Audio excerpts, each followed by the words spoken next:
इस बीच रूस ने दावा किया कि ब्रिटेन के 100 लड़ाके यूक्रेन की तरफ से जंग में शामिल हैं, जिनमें एक लड़ाका जंग के दौरान रूसी सेना की गोलियों का शिकार हो गया और कुछ लड़ाके पहले ही पकड़े जा चुके हैं।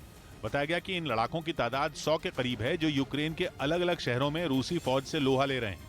हालांकि ब्रिटेन ने रूस के इन आरोपों की पुष्टि नहीं की, लेकिन उसने ये माना कि युद्ध में ब्रिटेन के एक नागरिक की मौत हो गई। कहा जा रहा है कि युद्ध शुरू होने के बाद जेलेंस्की ने लड़ाई में यूक्रेन की मदद के लिए विदेशी लड़ाकों को बुलाया था, जिसके बाद ब्रिटेन के कई लड़ाकों ने यूक्रेन का रुख किया था। उनमें ब्रिटेन के एक पूर्व सैनिक स्कॉट सिबली भी थे, जो युद्ध में मारे गए। इससे पहले ब्रिटेन के एडन असलिन ने मारियोपोल में सरेंडर किया था और शॉन पिनर को रूसी सेना ने पकड़ लिया था। ये दोनों भी यूक्रेन की तरफ से जंग में कूदे थे। वहीं ब्रिटेन का दावा है कि उसने युद्ध शुरू होते ही अपने पूर्व सैनिकों के यूक्रेन जाने पर पाबंदी लगा दी थी, लेकिन रूस ब्रिटेन की इस दलील को मानने से इनकार कर रहा है और उसे ब्रिटेन की साजिश बता रहा है। पोपास्ना में रूस ने यूक्रेन के एक हथियार डिपो को निशाने पर लेकर उसे पूरी तरह बर्बाद कर दिया, जिसकी लोकेशन उन्हें सर्च ऑपरेशन में जुटे सैनिकों से पता चली। और हथियार डिपो की खबर मिलते ही उन्होंने इसकी जानकारी सेना के अधिकारियों तक पहुंचाने में देर नहीं की। इसके बाद रूस के विमानों ने उस हथियार डिपो की तस्दीक की। खबर पुख्ता होते ही तोप का मुंह उसकी तरफ मोड़ा गया और बगैर देर किए रूसी सैनिकों ने गोला दाग दिया और वो गोला जहां गिरा वहां उसने तबाही मचा दी। बताया गया कि इस वेयरहाउस में यूक्रेन की फौज ने बहुत से हथियार इकट्ठा कर रखे थे। जहां रूस का हमला होते ही आग भड़क उठी। आग भी ऐसी कि उसमें दोपहर से लेकर रात तक रह रहकर धमाके होते गए। रूस ने दावा किया कि उसके इस एक्शन से यूक्रेन की सेना को जबरदस्त नुकसान उठाना पड़ा। उधर यूक्रेन से जारी युद्ध के बीच रूस में विक्ट्री डे मनाने की तैयारियां तेज हो गईं। 9 मई 1945 को नाजी जर्मनी दूसरे विश्व युद्ध में रूस और उसके सहयोगी देशों से हार गया था, जिसके बाद से रूस इस दिन को विजय दिवस के तौर पर मनाता है और इसे खास बनाने के लिए रूसी सेना कोई कोर कसर नहीं छोड़ती। इसलिए इस बार भी मॉस्को के रेड स्क्वायर पर जश्न मनाने के लिए रूसी फौज की टुकड़ियां जुटने लगी, जिनकी कुछ तस्वीरें भी सामने आई। उनमें एक तस्वीर में राजधानी की सड़कों पर टैंकों, मिसाइलों और बख्तरबंद गाड़ियों का काफिला नजर आया, जिसे वहां मौजूद लोग अपने कैमरों में रिकॉर्ड करते दिखे। वहां से आई एक दूसरी तस्वीर में कई फौजी गाड़ियां एक कतार में गुजरती दिखी। इस काफिले की सुरक्षा में पुलिस की कुछ गाड़ियां भी मौजूद रहीं। बताया गया कि 9 मई से पहले रेड स्क्वायर पर परेड की रिहर्सल होगी, जिसमें 10,000 से ज्यादा रूसी सैनिक भी हिस्सा लेंगे। इस बीच ब्रिटेन ने भी आशंका जताई है कि 9 मई को रूस के राष्ट्रपति व्लादिमीर पुतिन कोई बड़ा ऐलान कर सकते हैं। यह ऐलान यूक्रेन की जंग में रूस के अंतिम प्रहार का भी हो सकता है। और दावा तो यह तक किया गया कि इस दिन पुतिन यूक्रेन के मददगारों के खिलाफ युद्ध का ऐलान भी कर सकते हैं। इससे पहले भी 9 मई के दिन यूक्रेन की जंग के अंत का अनुमान लगाया जा चुका है, क्योंकि 9 मई का दिन रूस हर साल विक्ट्री डे के रूप में मनाता है। ये दिन दूसरे विश्व युद्ध में नाजी जर्मनी पर रूस की जीत के लिए याद किया जाता है। हर साल रूस 9 मई को अपनी ऐतिहासिक जीत का जश्न मनाता है। मॉस्को में रूस की फौज अपने सबसे दमदार हथियारों का प्रदर्शन करती है। टैंक और बख्तरबंद गाड़ियों से लेकर फाइटर जेट तक सब कुछ परेड में शामिल किया जाता है, जिसकी सलामी खुद राष्ट्रपति पुतिन लेने वाले हैं। पहले से दावा किया जा रहा था कि इस बार की परेड से पहले यूक्रेन की जंग खत्म करने की कोशिश होगी। अनुमान यह भी था कि यूक्रेन की जंग खत्म करने की डेडलाइन 9 मई ही रखी गई है, लेकिन ब्रिटेन के रक्षा मंत्री बेन वॉलेस के एक बयान ने 9 मई की अहमियत को और भी बढ़ा दिया। वॉलेस के मुताबिक 9 मई को पुतिन यूक्रेन की मदद कर रहे देशों के खिलाफ नई जंग की शुरुआत कर सकते हैं, जिसका सीधा मतलब यह हुआ कि 9 मई का दिन पूरी दुनिया के लिए अब तक की सबसे बड़ी जंग की शुरुआत का दिन भी हो सकता है।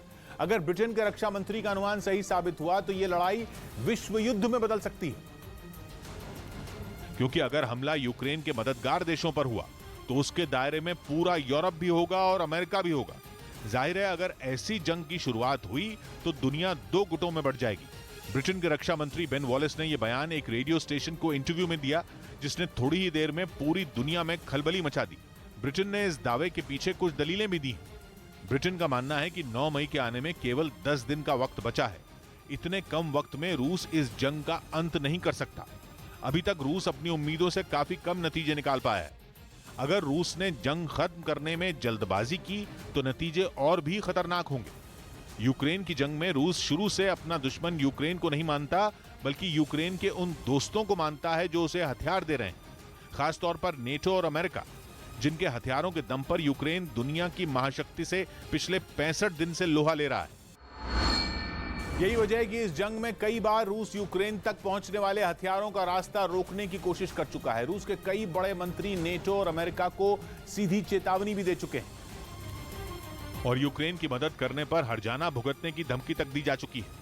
इसीलिए माना जा रहा है कि 9 मई तक जंग खत्म न होने की झुंझलाहट देखी जा सकती है। ब्रिटेन ने इसी झुंझलाहट के आधार पर एक बहुत बड़ी बात कह दी।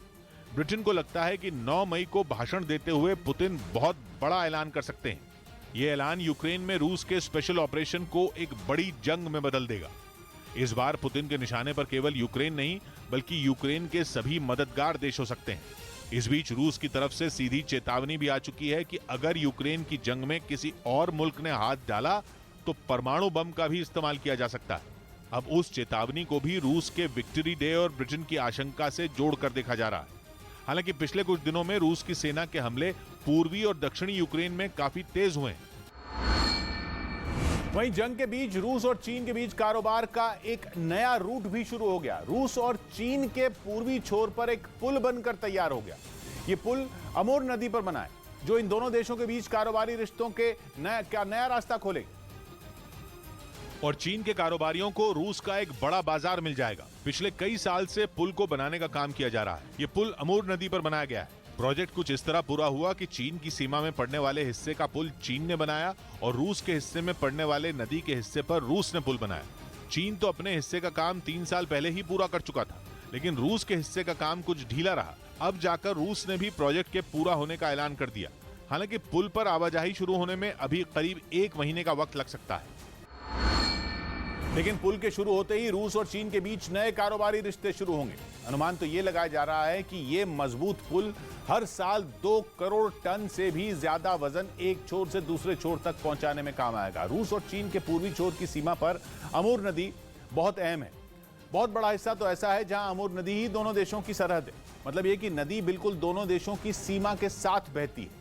2014 में रूस और चीन ने मिलकर इस नदी पर पुल बनाकर दूरियां मिटाने का फैसला किया था। 200 मीटर मतलब करीब 2.25 किलोमीटर लंबे पुल को बनाने की योजना बनाई गई, जिसमें 1886 मीटर का हिस्सा चीन की सीमा में था। मतलब इसे चीन को बनाकर तैयार करना था, जबकि रूस को केवल 309 मीटर का पुल का हिस्सा बनाना था। लेकिन पुल बनाने का काम चीन ने 2019 में ही पूरा कर दिया, जबकि रूस ने अब जाकर तय समय से कुछ देरी से प्रोजेक्ट को पूरा किया। पुतिन के प्लान मोल्दोवा से अमेरिका, फ्रांस और इजराइल जैसे देश घबरा गए और उन्होंने अपने नागरिकों को तुरंत मोल्दोवा छोड़ने को कहा। यह खबर पहले भी आ चुकी है कि यूक्रेन के बाद पुतिन की नजर मोल्दोवा पर। कुछ दिन पहले खुद जेलेंस्की ने दावा किया था कि पुतिन का अगला टारगेट मोल्दोवा है। और जैसे हालात बने उन्हें देखकर ऐसा लगा कि पुतिन अपने प्लान मोल्दोवा पर काम करना शुरू कर चुके हैं। मतलब यह कि यूरोप का ये छोटा सा देश रूस के निशाने पर है। द गार्डियन ने अपनी रिपोर्ट में लिखा कि मोल्दोवा की सरकार पुतिन की वजह से खौफ में है, जिसका अंदाजा वहां के डिप्टी पीएम के बयान से लग गया, क्योंकि उन्होंने कहा कि उनके पूरे क्षेत्र के लिए यह खतरनाक समय है।